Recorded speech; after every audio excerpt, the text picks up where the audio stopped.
Welcome to the Lifelong Rivals Sports Podcast. I'm Zach Kaufman here with Ryan D'Amico, bringing you a brand new episode.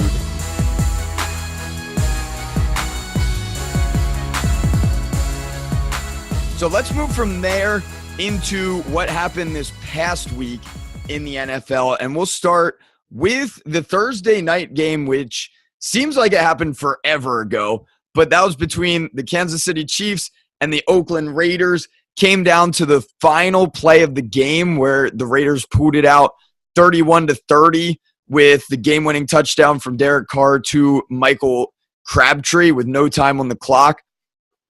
The biggest thing that stood out to me, I'm curious, do you have Amari Cooper on any of your fantasy teams? No, I don't.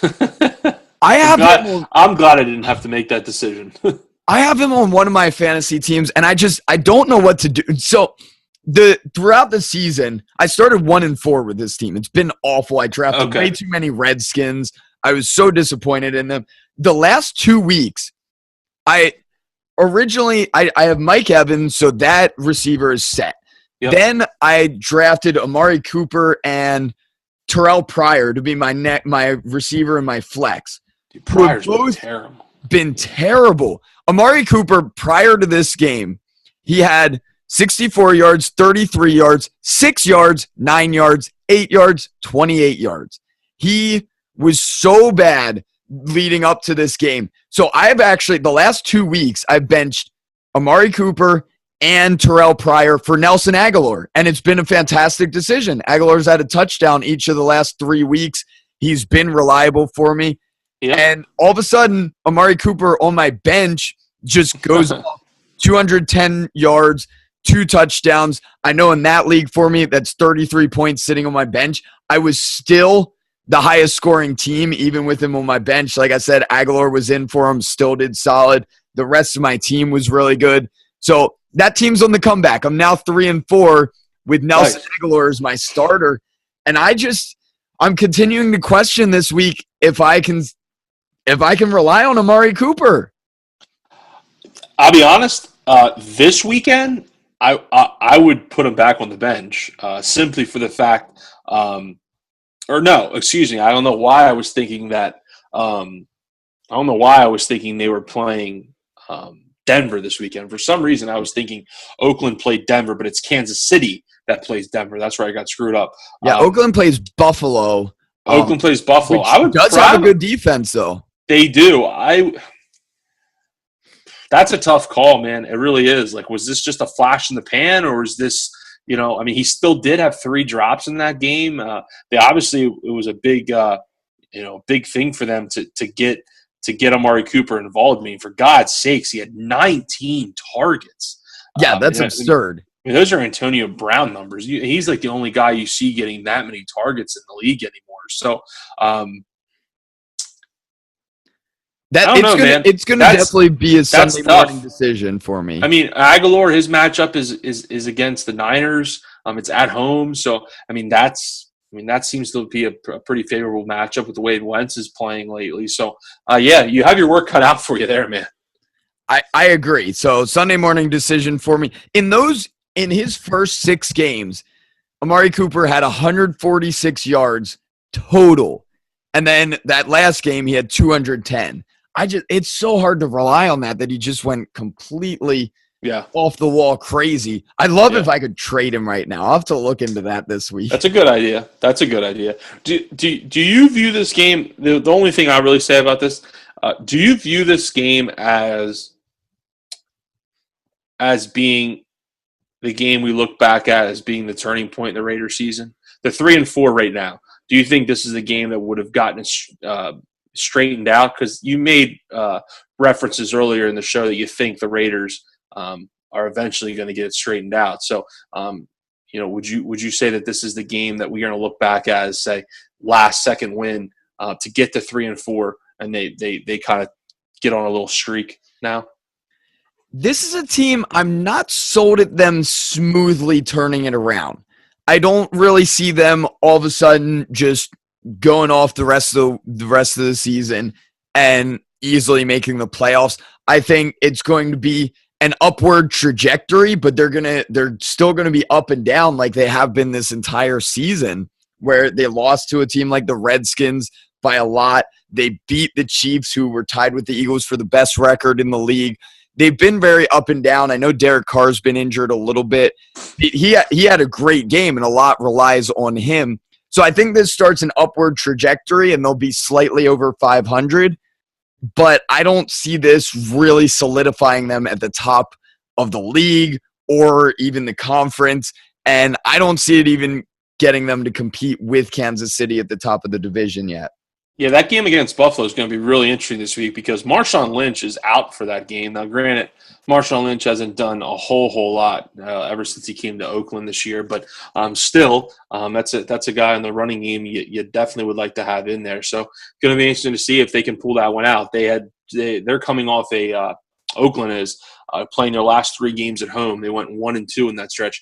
Now they have two straight road games here at Buffalo, then at Miami. So 2 games. If they want to turn the season around, get those 2 wins, go to 5-4, and see where things go from there.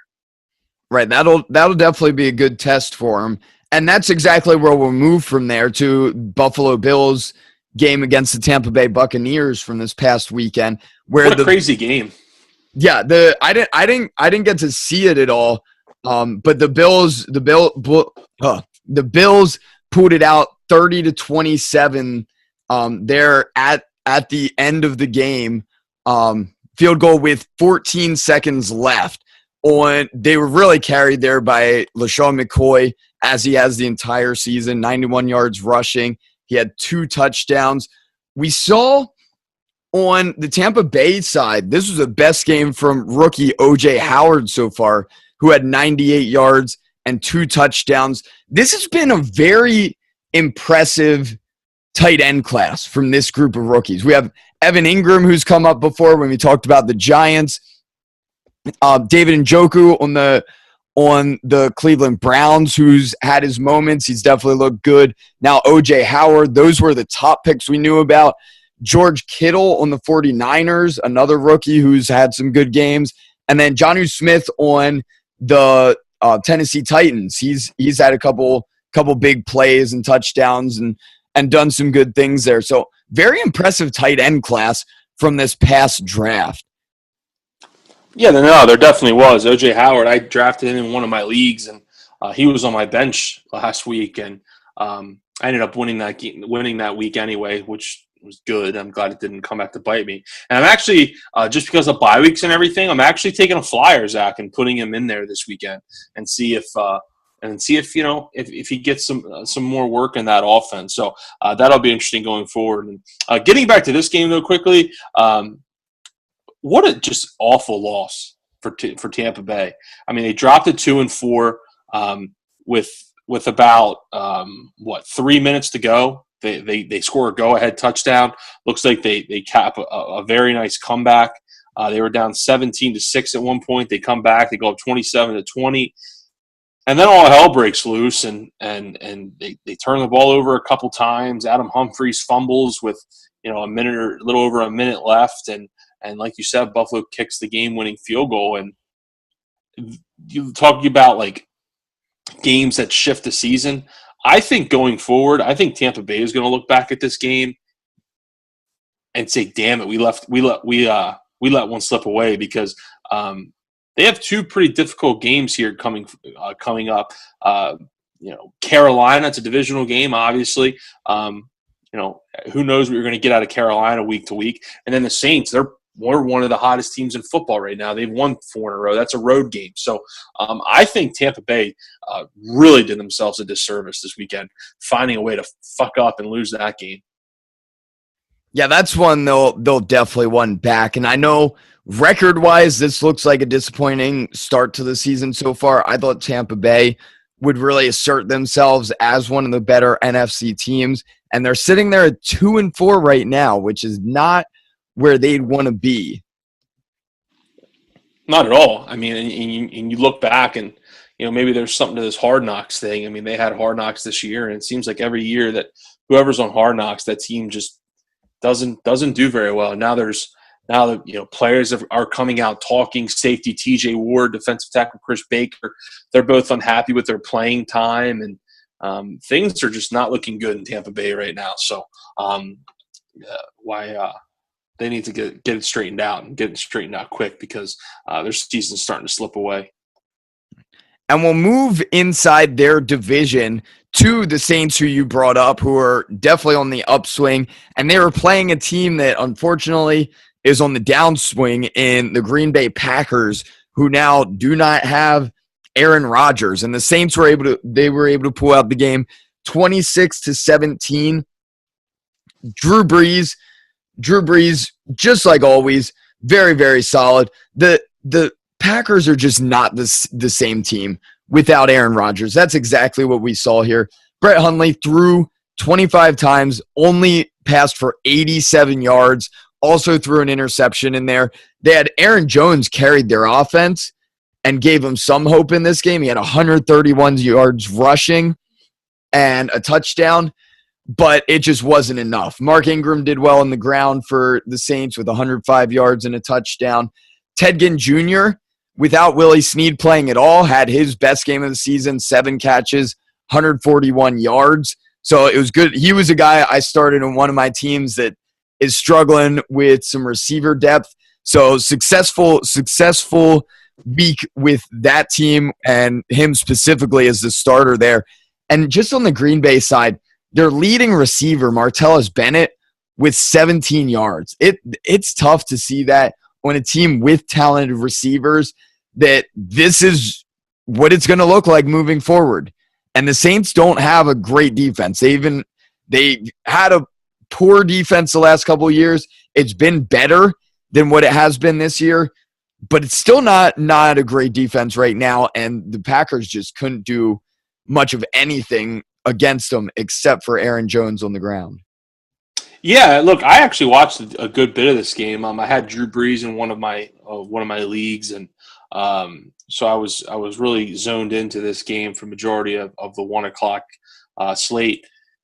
And look, Green Bay, they intercepted Brees early in this game. I think twice in the first quarter, and just couldn't do anything with it really.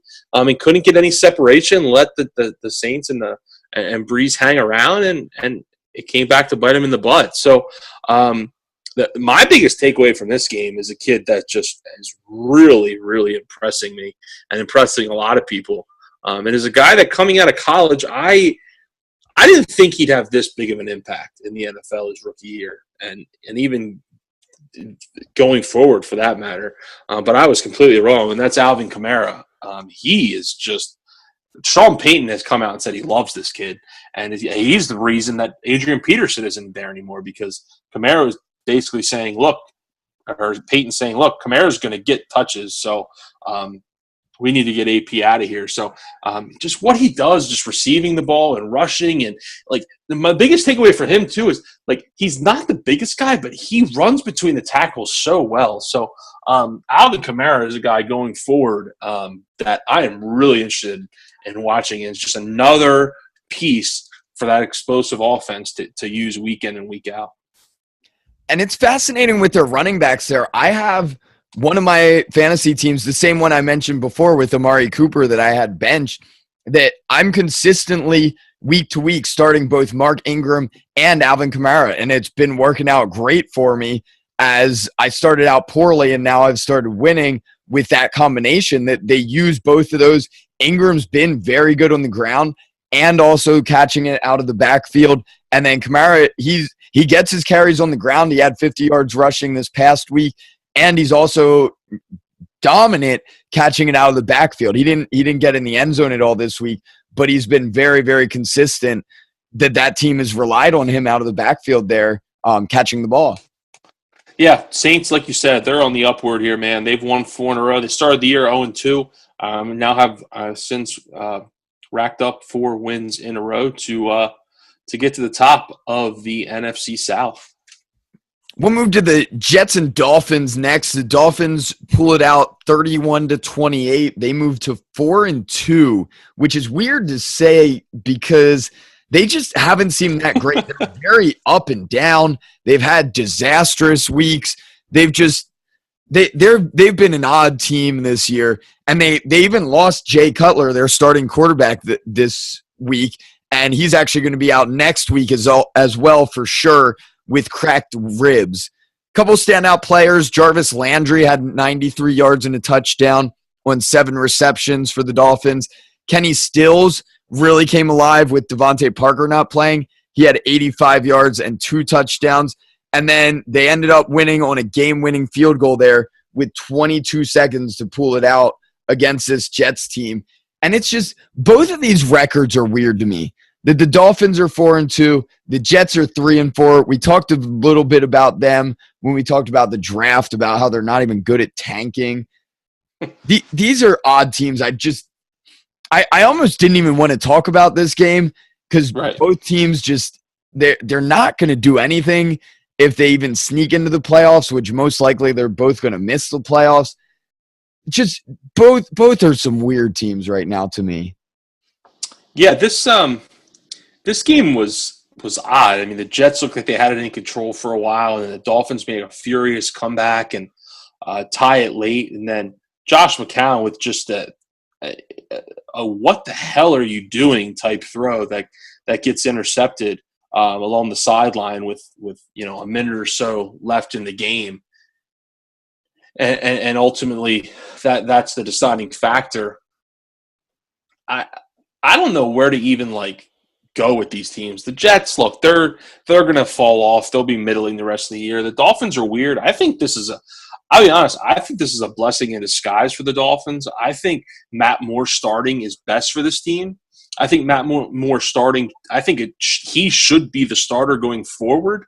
I thought when Tannehill went down, we saw a lot from Matt Moore. He started a lot in his career with the whole with just everything going on in Miami, with just the unsettling of quarterbacks over the last handful of years that he's been there. And he's looked pretty good. He's performed pretty well as far as backup standards go. So when Tannehill went down, I thought Matt Moore would at least get a shot and be the guy. But Gates went and got his buddy Jay Cutler, and Jay Cutler's looked terrible. I mean, with the amount of weapons that he has out there to get the ball to, I mean, Jay Cutler has looked bad. So I think this is a blessing in disguise for the Dolphins. I expect the Dolphins to go out on Thursday night and take care of the Ravens and somehow move to 5-2 and keep the train going. But like I said, I think this is going to actually work out pretty well for Miami. But hell, the way this NFL season is going, who knows? Maybe it'll go the complete opposite direction. Yeah, especially this Miami team is just so up and down, and I just do not understand what exactly they're doing. So from that game, we'll go to a mostly down team. The Baltimore Ravens, somehow 3-4, but they just look so bad every time I see them play. This was funny to even look at the box score. They lost to the Vikings 24-16. First quarter, Ravens score 3 points. Second quarter, Ravens score 3 points. Third quarter, Ravens score 3 points. And then they finally had a touchdown in the fourth quarter. But this is just not a good time. And when I say they scored a touchdown in the fourth quarter, they scored a touchdown with 0 time on the clock to make it an 8-point game and make it seem like it was interesting. This was a game the Vikings clearly had under control. This is not a good Ravens team. This is a solid Vikings team. Even without Dalvin Cook, before the last couple weeks, it's been Jerick McKinnon who's had some good games. This week, it's Latavius Murray who steps up, has 113 yards and a touchdown. So they've been very good at having different weapons that are able to take advantage of these teams they're playing. We've seen it before with their top 2 receivers, with Stephon Diggs and Adam Thielen having big games. Now, like I said, those 2 running backs have each shared big games. This game, their receivers were down a little bit. They had Jarris Wright was their top receiver with 54 yards. Kyle Rudolph started out the season poorly, but he's been coming on and doing better lately. So this Vikings team has really impressed me. And I didn't even mention that they have a very good defense who's still keeping them in games, even when they have to start Case Keenum, who's not typically their starter, but they've still continued to be good, and they're currently sitting at 5-2. Yeah, exactly. And look, the Vikings, as long as Case Keenum doesn't turn the ball over at an alarming rate, they're going to pretty much be in every game here going forward, just because the defense is so good and they do have a good amount of talent at the skill position. So they're going to be there going forward, and they're going to battle it out, probably with the Lions for the NFC North now that Rodgers is out and Green Bay's pretty much done.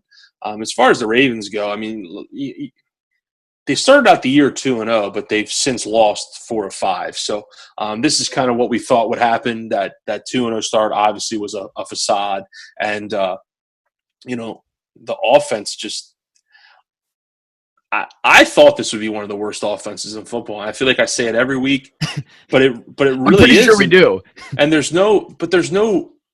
It's not really a surprise. Like, you look at who they trot out there, and you say to yourself, okay, this team should score 9 points every week. Like, there's just no talent on the offensive side of the ball. So it's not really surprising. And Flacco has just kind of digressed ever since that Super Bowl, and ever since he got that big contract. Doesn't have a lot of help, but hey, you're making that kind of money and you want to be a franchise quarterback, you need to kind of make some things work. But they're going to continue to struggle the rest of the year. And for him to throw it 39 times, which is a crazy amount and he only gained 186 yards. And like I mentioned, had that touchdown with no time remaining that didn't change the outcome of the game at all. And Mike Wallace, he got knocked out of that game, so he got a concussion, so he's probably going to miss some time. There's their biggest playmaker in this early season that's going to be missing some time. So instead of scoring 9 points a game, they'll score 6 now. So it just gets rougher and rougher with this team. Right. We'll stay in the division and move to the Cincinnati-Pittsburgh game. This is a game I thought would be closer than this, but Pittsburgh just handled it. 29-14. Not really. It was close early on. Cincinnati got completely shut out once they hit the second half there. And Pittsburgh moves to 5-2.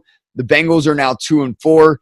Pittsburgh continues to ride the dominance of Le'Veon Bell. He had 134 yards on the ground this game. Their leading receiver, Antonio Brown, once again, 65 yards and a touchdown. We talk about it every week, how they feed their dominant players, and it's been working, and that's why they're at the top of the division. This Bengals team is a team I thought could maybe compete and hang around the Pittsburgh there, but clearly, based on this game, no, not going to happen. They're not close to that level yet.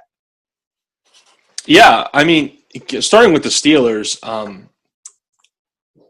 I've always been a fan of Mike Tomlin. I don't know about you. I've always really liked Mike Tomlin, and I've always kind of thought he's been a really good coach. And I'll be honest, if the Eagles somehow got him, I would be thrilled. I think you're starting to see why I feel that way. Roethlisberger had the really bad game 3 weeks ago in Jacksonville. I think that opened a lot of people's eyes, Tomlin especially, saying, okay, we can't sit back and throw the ball 40-plus times like we used to be able to do and win games. So last week, Bell gets 32 carries. This week, Bell gets 35 carries. No surprise, they win both of them. That's very good coaching to me. That's fantastic coaching. That's knowing what you have, adapting your play calling and your scheme to the players that you have and their skill set at this point in their careers. And the defense is continuing to kind of overperform. And look, the Steelers they'll be there. They'll be there at the end. I know they have some questionable losses so far this year. But it's the NFL. It's a week-to-week league. That happens. So look. Cincinnati is the complete opposite. Coaching, to me, lost this game for Cincinnati. Joe Mixon had 6 carries for, I think he had like 6 carries, averaging somewhere around like 4, 5, 6 yards a carry in the first half. He had 1 carry in the second half, Zach. 1. That's an issue. That's a problem. That is where games get lost. Coaches, they get so pass heavy, and and get away from kind of what's working. And you saw it there on Sunday. That, to me, was the biggest issue for me in Cincinnati, a game they really, really could have used to help continue to get their season on the right track, but ultimately lose. And Pittsburgh just gets another home win. They always win at home, it seems like. Yeah, they're definitely far better at home there. We'll go from that one to one of the strangest games of the week, where the Carolina Panthers played the Chicago Bears. Bears ended up winning 17-3. Both of their touchdowns were defensive touchdowns. Mitchell Trubisky, the starting quarterback for the Bears, had 7 passing attempts, and neither team scored in the second half. Just such a weird game right here between these two teams. Eddie Jackson scored more points than 7 other teams in the NFL this weekend. Eddie Jackson himself, who scored 2 defensive touchdowns, a pick 6, and a fumble return for a touchdown, scored more points than, I'm going to call these teams out, scored more points than the Panthers, obviously the team they were playing, Tennessee and Cleveland, who were both playing each other, Indianapolis, who got shut out, Arizona, who got shut out, Denver, who got shut out, and the Giants, who managed 7 points, and the 49ers, who managed 10 points. So actually, Zach, I stand corrected. 8 teams. He scored. Did you more say the Falcons? No, I didn't. I missed the Falcons. I didn't have the Sunday night up. 9 teams. Excuse me. There you go. He scored more points himself than 9 other teams in the league this weekend. That is a crazy stat, and the stat you might not ever hear again. That a defensive player scored more points than 9 teams on Sunday. That's crazy. That is crazy. Like that's a fun stat.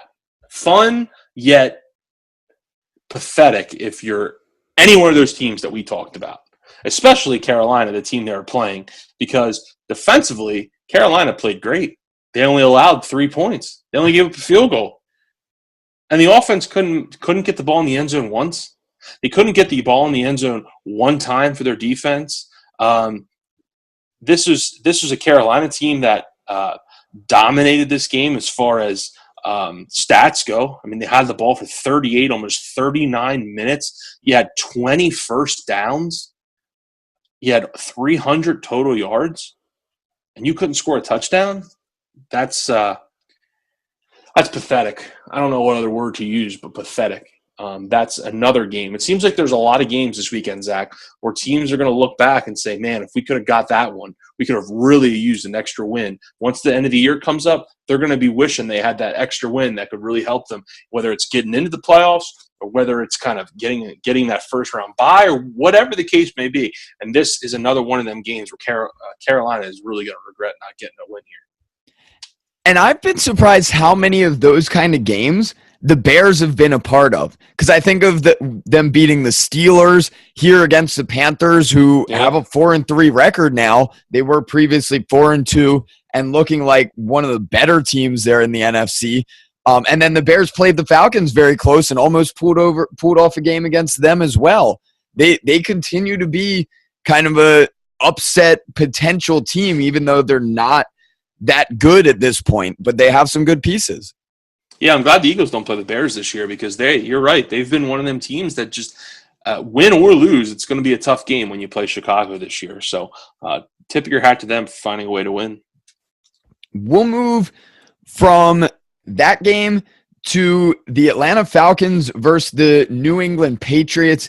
The Patriots handling the Falcons in this Super Bowl rematch, 23-7. Falcons did not score until the fourth quarter and just not close at any point in this game. Patriots completely dominated them from start to finish and now sit with a 5-2 record after having some struggles early on.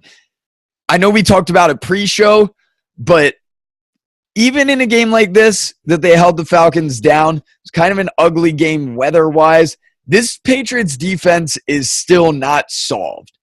Even though the box score might make it seem like it, they've still got issues there.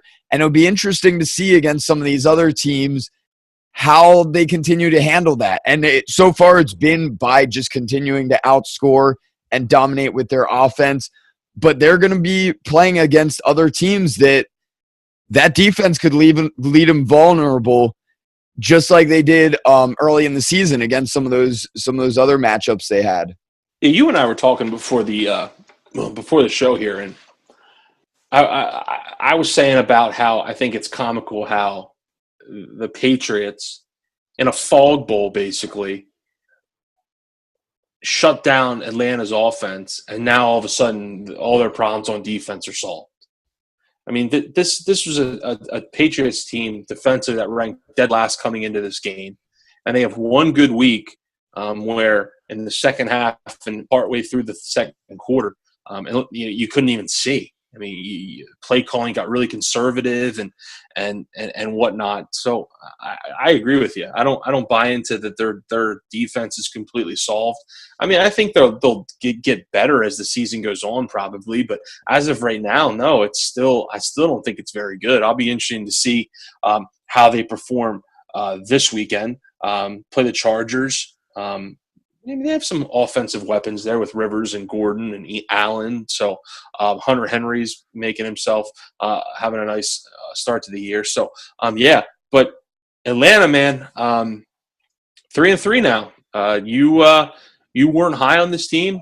You weren't high on them at all. And look, maybe you were right. I mean, maybe this is a team that just was having that Super Bowl hangover, because look, they've lost 3 in a row, and they've lost 3 in a row pretty badly. The Buffalo week where they got shut out in the second, they blow a or they let Buffalo come back. Last week they get shut out in the second half, blow a 17-0 lead, and then this weekend they just get demolished start to finish by the Patriots in a rematch. So things are not looking good for Atlanta at all. They come up against somewhat of an easier matchup with the Jets next week, and I think it will be at the Jets, but I see them bouncing back a little bit there. But their schedule is not easy. We've talked a little bit about some of the top teams in the NFC, and it's almost the entire list. They go through Panthers, Cowboys, Seahawks, which are up there. Is that in order? Or are you just – is that in order? Wow. That's in order. They play those teams.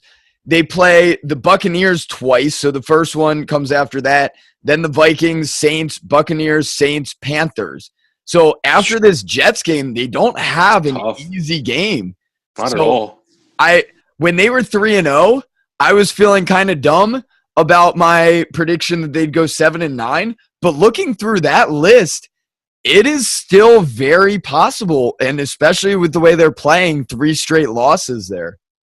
Yeah, they're struggling, man, and it's things are not looking good with all the offensive weapons they have, and the 5th ranked offense coming into Sunday night. I'm not even. It's funny because usually when this kind of stuff happens, I usually have kind of a remedy for these teams, like they should do this, they should do that. I'm not sure what Atlanta should do at this point right now. I really don't know.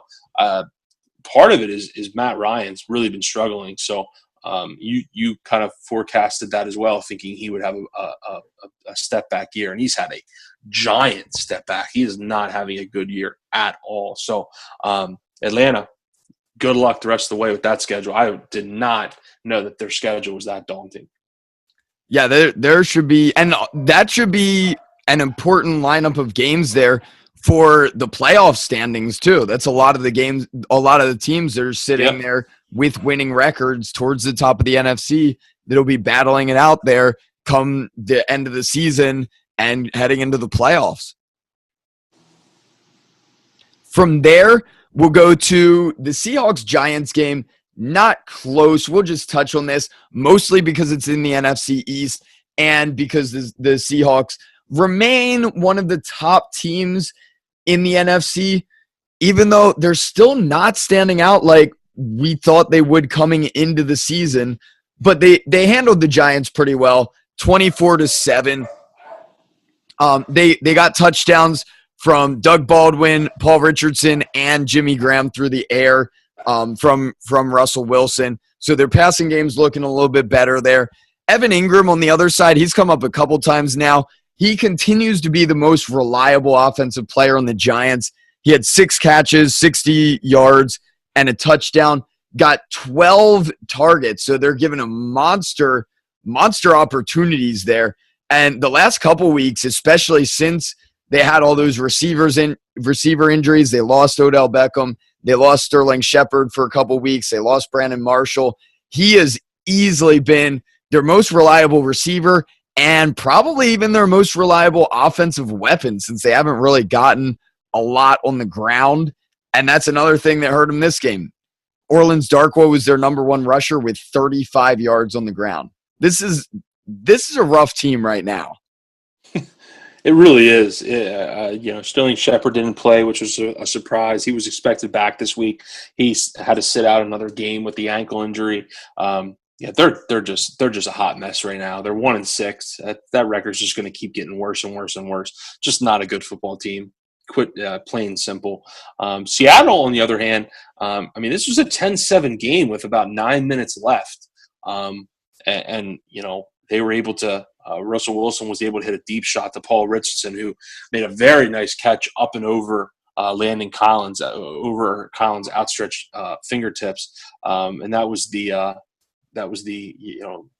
big momentum swing in that game. And Seattle, they had a touchdown late, which kind of makes the score look a little better than it was. But Seattle so far this year, man, we were talking before the show again. They haven't looked real daunting at all. You look at their games. They have one. Because I don't count this as a blowout. I don't. This was a close game with up and down, not 9 minutes left. I know the final score is 24-7, but this was a close game pretty much the entire way. They have one legit, easy, quote unquote, blowout this year, which was the 46-18 primetime game against Indianapolis early in the year. Every other game is either a loss, a 3-point win against the Niners, and a 6-point win against the Rams, which if Cooper Kupp makes a reception that hits him right in the hands, the Seahawks lose that game as well. So they're I'll be honest, man, I think the Seahawks are vulnerable. I know they're 4-2, but I think they're vulnerable. They have not gotten consistency out of their running game either. They had this game, they gave 11 rushes to both Thomas Rawls and Eddie Lacy. Rawls had 36 yards, Lacy has 34. Neither of those averaged more than 3.3 yards per carry, which is not what's going to help you. They rely so much on Russell Wilson, and we saw it in this game. Both quarterbacks threw 39 times because neither running game was doing much of anything. Nope, not at all. And that's I think that's something that's just gonna be that way the rest of the year for Seattle. One, their offensive line is poor. Two, they don't have a running back that's standing up and taking control of that position and saying, I'm going to be the guy. So that's really going to I don't expect that to change going forward. Yeah, I definitely don't either. And we'll go from there, staying within the division once again, head to the Dallas Cowboys game, where I don't have a lot to say about this. This was C.J. Beathard's first start for the winless 49ers. Dallas kind of handled their business, which I was happy to see that happen. They've had other years where they come out and this would have been a close game, and I would have really not felt confident heading forward. But Ezekiel Elliott really, really took over there. 147 yards and 2 touchdowns on the ground. Also caught a screen pass, took it 72 yards, had a nice cutback there to get in the end zone for a receiving touchdown. Dez Bryant and Jason Witten each had touchdowns. Dak Prescott played really well. It's exactly what should happen in a game like this against a winless team like the 49ers. So I'm not overthinking anything here. I'm happy with it. The most significant thing is the Cowboys lost their kicker, Dan Bailey, to a groin injury. So they signed Mike Nugent today. Hopefully that doesn't really affect them. As a Cowboys fan, I'm hoping for that. I know Mike Nugent's had his problems in Cincinnati, but he's still on this high-powered offense. So I'm hoping for the best right there. As an Eagles fan, I'm jumping for joy because I don't know if you're aware of this, Zach. Dan Bailey has never missed a kick in his career against the Eagles, ever. Ever. And it's funny because I always joke, and me and some of my Eagles friends always joke that, for a while there, it was like, oh, he never misses against the Eagles, never misses. And finally, I was like, you know what? Like, I'm going to look this up. And sure enough, he hasn't missed against the Eagles. So it'll be interesting to see how long that groin injury is going to keep him out because they play the Eagles in 3 weeks on Sunday Night Football. And if he's out for that game, that's obviously an advantage for the Eagles there. So, but getting back to this game, yeah, I think you hit the nail on the head. And it's refreshing to hear you say that because that's the way I look at games like this as a fan is they played and they did what they were supposed to do. I mean, the 49ers are a bad team starting a rookie third-round pick. That's the kind of game you should have. I mean, really. You let your best player take over in Zeke Elliott. Prescott has a really nice game, distributes the ball kind of all over the place. Your defense plays well for the first time in a handful of weeks against an offense that they probably should have played well against. Their running game is not very good. Beathard, who is, like I said, rookie third-round pick, and their wide receivers are pretty lackluster. So this was expected. I was hoping, of course, this would be kind of a trap game. Coming out of a bye week, though, hard to have a trap game after a bye week. You're pretty locked in and focused after a bye week. Kudos to Dallas for getting the job done, and they come back now and have a big divisional matchup this week against Washington, which something tells me that game will be a little closer than this week, Zach. I'd be very confident that ends up closer. It was crazy. I was over with my parents. I go over to my parents every Sunday for the most part for dinner, just kind of a tradition we have. And I was like checking the scores periodically, and like every time I would check the score, like like when you bring up the score apps and when teams in the red zone, like I use CBS Sports app. I just find that's better of the apps. Is they have like the little red dot next to them. Yeah. Like knowing they're in the red zone. So literally like every time I would open it, it felt like Dallas was in the red zone. Like every time they were just in the red zone. And I was just like, good night. Like this is like 30 points, 40 points. It's just like, it was ridiculous. So yeah, hey, tip your hat to Dallas there for getting the job done. Much needed win for the Cowboys for sure. Yeah, definitely. And it felt good, but like I said, not reading too much into it. And I'm actually going to pass off the last game we'll go in depth with here. Your Philadelphia Eagles taking a victory against the Washington Redskins. So take us through what you saw there. Yeah, man. I'm starting to become like a loss for words with this team because it's almost too good to be true. And like as an Eagles fan, being an Eagles fan for 28 years now, and just watching them and the highs and many, many lows. I try not to get at this point in my life. I try to just ride it out week to week and not get ahead of myself. Like I'm seeing guys like on Twitter saying like, I'm booking my trip to Minneapolis, Minnesota, which is where the Super Bowl is this year. And I'm just like, guys, like we're 7 weeks into the season, like chill out.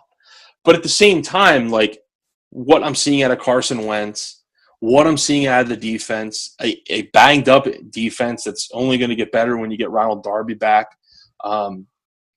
It's encouraging. I mean, it really is. I mean, and look, I don't necessarily think it's like a correlation or anything, but this Eagles team is like really likable. Like they have some really, really likable people on this team. I don't mean players. I mean people. Chris Long, I don't know if you've looked up what he has done for the community and for countries overseas, giving over millions of people access to clean water. ESPN did a great special on him last night. Malcolm Jenkins, what he's doing for the black community is fantastic. And Carson Wentz, I mean, what he's doing in the community is fantastic as well. Just 3 examples of just 3 fantastic players, but also great people. So this is just a really likable team for me right now, and it's just fun to watch right now. And it's mainly Carson Wentz, what he's doing week in and week out. It's almost hard to believe. I mean, he's in his 2nd year and he's playing like he's a 10-year vet. I mean, it's the game just comes easy to him, and he just continues to make play after play, week in and week out. And as long as they have Carson Wentz, they're gonna have a chance to win every game. And I think I'll be honest, I do. I think the sky's the limit for this team. The defense is playing lights out, particularly that front 4, the much maligned front 4, which last year really struggled to get consistent pressure week in and week out. This year, completely different story. Jim Schwartz, the defensive coordinator, doesn't have to blitz near as much. He gets to really kind of dictate when he wants to bring pressure, when he wants to kind of get after the quarterback in those blitz packages. But they're getting consistent pressure out of the front 4, a position that they rotate 7, 8 guys in. So, I mean, there's always going to be a fresh body or bodies in there. So, did have some big injuries, though, last night, which I do worry about. Middle linebacker Jordan Hicks, who is a great playmaker, but over his career has struggled with injuries. He tore his Achilles. He's done for the year. And then Jason Peters got hurt last night. The original diagnosis was just a sprained MCL, and he was only going to be out 4 weeks. That's what the Eagles were hoping. MRI revealed he did tear his ACL. He's 36 years old and an offensive tackle. Interesting to see where his career is at. So, I mean, they lose those 2 guys. They lost Darren Sproles earlier in the year. So, I mean, they're banged up. They're doing this hurt too. So that makes it even more impressive. So it's going to be interesting to see where they go going forward with some of these guys that they're missing. But look, you get Ronald Darby back here. That obviously will help the secondary out a little bit. And the offense with the playmakers that they have. I mean, it's pretty much a lock that this team's going to score over 24 points every week. I mean, I don't think this team has scored under 24 points this week or this year, actually.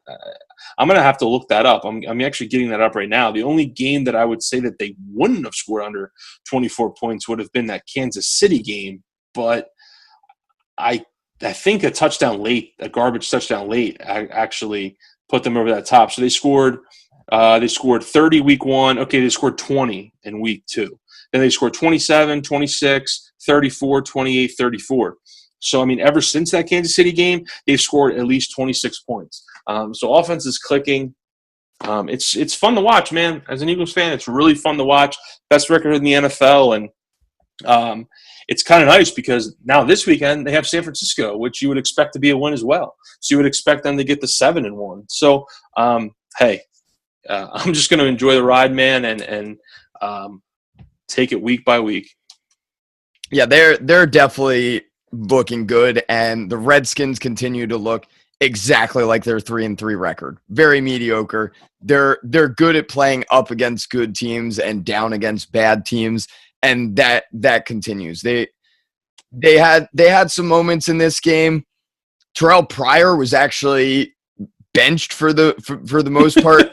He got his lowest playing time, and they just continue to fail at signing free agents. It is just mind-blowing how poorly this team has done.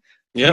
Even when it looks like it's going to go well for them, it's just every single year it seems like someone different. They bring in, seems like a good fit, seems like everything is set to go well, and is just a complete disaster. They were playing former first-round pick Josh Doxson ahead of him, and he only had 39 yards receiving, but that's something that I wouldn't be surprised if it continues here because Pryor has done basically nothing this year. Nah, at all. And I actually have Pryor in one of my leagues, and it's funny. Me too. It's funny because I actually have Doxson in that same league, and this week I flip-flopped them. I started Pryor last night. I started him. It was the last week. I was like, if he doesn't do anything tonight, I can't keep trotting him out there. So I'm actually going to give Doxson a shot this week and see what he can do with the increased playing time that it looks like he's going to continue to get. But, yeah, Washington, look, man, they're a mediocre team. They're going to be a 500 team the rest of the way. And it looks like the NFC East is starting to shape up into a two-man race between my Eagles and your Cowboys. So it should be a fun ride here as we go down the rest of the season. Yeah, definitely should be some good matchups, especially when those teams end up playing each other. Definitely.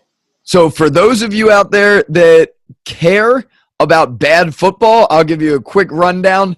The Tennessee, these are the games we're not covering because we're not interested in talking about boring bad football. But the Titans beat the Browns in overtime 12-9. The Titans do have a winning record now at 4-3. Browns are winless. The Chargers beat the Broncos 21-0. As we get into some shutouts here, the Rams beat the Cardinals 33-0, and then the Jaguars, they beat the Colts 27-0. So the top records of those winning teams, the Rams are 5-2 now. The Jaguars are actually 4-3. So all those teams have winning records and continue to be in the mix for potential playoff teams. One thing I'll mention real quick with the Cardinals-Rams game, the Cardinals getting shut out there, is Carson Palmer just got injured, so he's going to be out 4 to 6 weeks with a broken arm. They are done.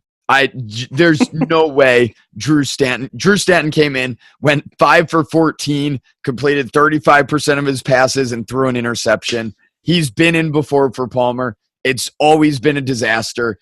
This is a team that was 500 with Palmer. They're going to be a disaster without him. Yeah, basically. I saw a stat last night that Drew Stanton, when he played for Palmer a few years ago, his average attempt, or at the average distance per attempt downfield, was like 4.3 yards. It's just like, that's pathetic.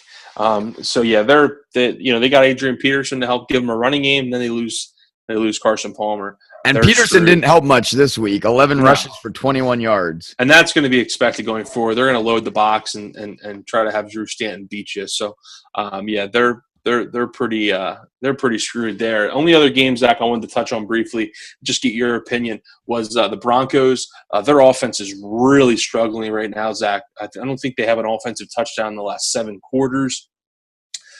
They're 3-3 now. The defense obviously plays well week in and week out, one of the best defenses in football. I said at the beginning of the year in our AFC preview that I did not expect the Broncos to have a good year. I thought that they would struggle mainly because of the quarterback position and the offense, and it's starting to look that way. Do you think this is something they're going to get fixed and get turned around, or do you think this is something that's going to hinder them all year and they're going to be 500 going down the stretch?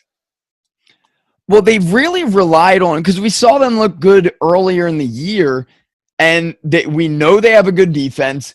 That stays pretty consistent. The thing that's dropped off that they haven't been getting, CJ Anderson was one of the top rushers in the league the first couple weeks when they were looking good, when they were doing well. He dominated the Dallas Cowboys when they blew the Cowboys out. He only got 10 carries in this game. Their best receiver, Demaryius Thomas, he got 2 catches for 9 yards. They're missing Emmanuel Sanders. It is very dependent on this quarterback situation, and Trevor Siemian threw 35 times. It's very similar stats to Joe Flacco. Threw 35 attempts, only 207 yards, also threw an interception.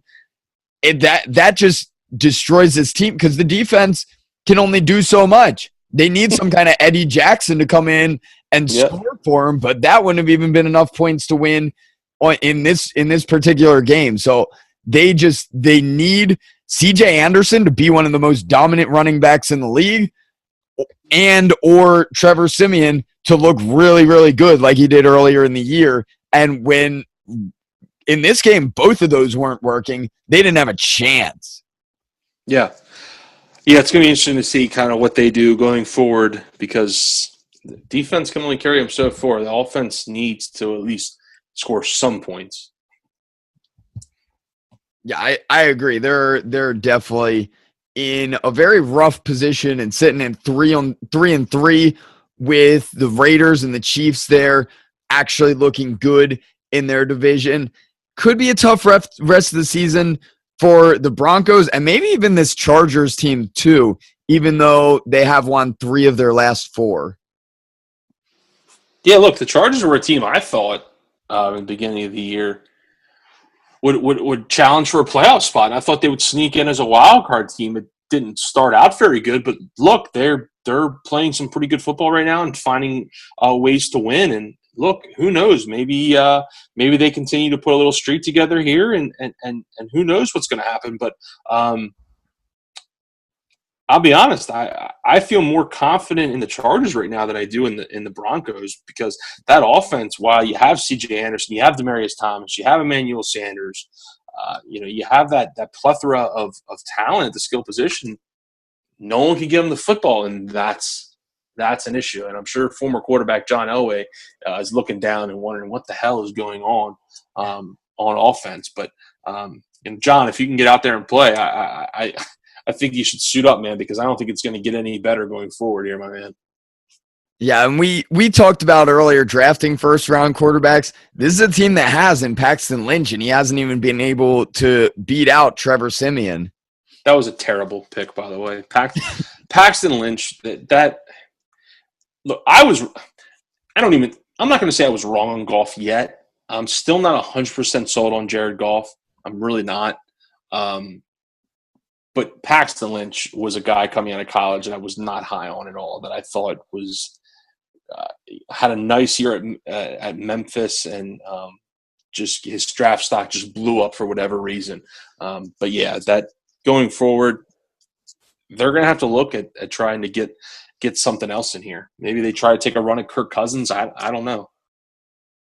Yeah, we'll see what ends up happening there. There's definitely some teams that could use Kirk Cousins. I mean, they're wasting a championship defense. I mean, we talked about this on the AFC preview, and that's exactly what I said there. I remember they're wasting a championship defense, and I mean, if I'm a Broncos fan, I'm pretty pissed off right now. Like I'm really mad that they went into this year with Trevor Siemian and Paxton Lynch battling it out for the starting quarterback position. Like, that's an issue, and if it continues this year and then going into next year, they have to bring in a free agent next year, or I mean, I think that's really their only possibility to get things right, because you're not going to draft a guy early and play him and win 11 games. That's just not going to happen. They're going to have to bring in a free agent. So good luck.